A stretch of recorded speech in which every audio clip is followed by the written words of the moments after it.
You know you can go scuba diving in the Red Sea in Egypt? This is what we did today. So we got picked up in our car at 8 in the morning and we went down to the port. It was a huge bag check to get in. And we didn't know what to expect because we just signed up for 2 dives with a random travel agency. And we got in and we realized we were on a big, huge tour boat full of lots of other people for a full day excursion exploring the Red Sea from Sharm el Sheikh. This is what our boat looked like with everybody getting on board. We got a spot upstairs right in the corner, right in the sun, and we really actually felt like we were on vacation. These were some of the fish that we were expected to see. The boat set sail and I could not believe my eyes. I did not know the Red Sea was this stunningly beautiful. That boat had a water slide and I was jealous, but look at those colors of blue. I've never seen the desert meet the ocean in such a beautiful way. This is what my face looked like as I was looking at the water. Wouldn't yours look the same? When it came time for the welcome speeches, that was the English crowd and this was the Russian speaking crowd. I didn't know there were so many Russian tourists here, but there were tons. Here's me and Elliot very happy in the sun.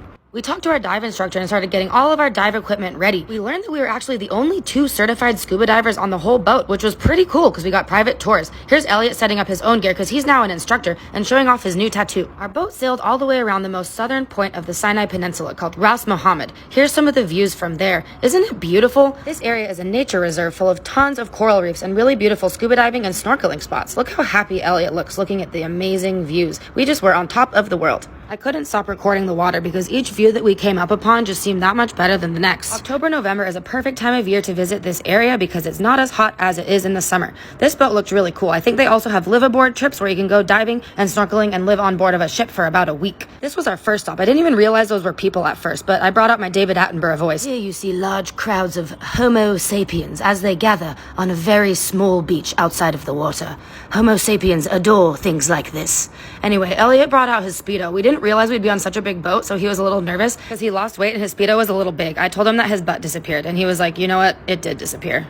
Look at it. Especially in that angle. So this was our first stop. Here's all of the Homo sapiens getting off the boat and swimming to the little island. We had 2 beautiful dives all to ourselves. This is the big group of people doing Discover scuba diving for the first time, but we had only a small group for ours. I don't have any video of it yet, but here's a few pictures. I'll have some better ones in a TikTok in the future, but the water was some of the clearest I've ever seen. Our second dive was one of my favorite dives of my whole life around the tip of Ras Mohammed. It's actually ranked as one of the best dives in the whole world and actually started a shipwreck where they actually were transporting toilets. So there's tons of toilets under the water and we probably saw thousands of fish, some really big ones that were coming up from the depths and incredibly vibrant coral as well. No sharks this time, unfortunately. We also realized this island in the distance that you can barely see is a dive site called Tiran, which is part of Saudi Arabia, and they do dives there from here, so we'd like to check that one out next time.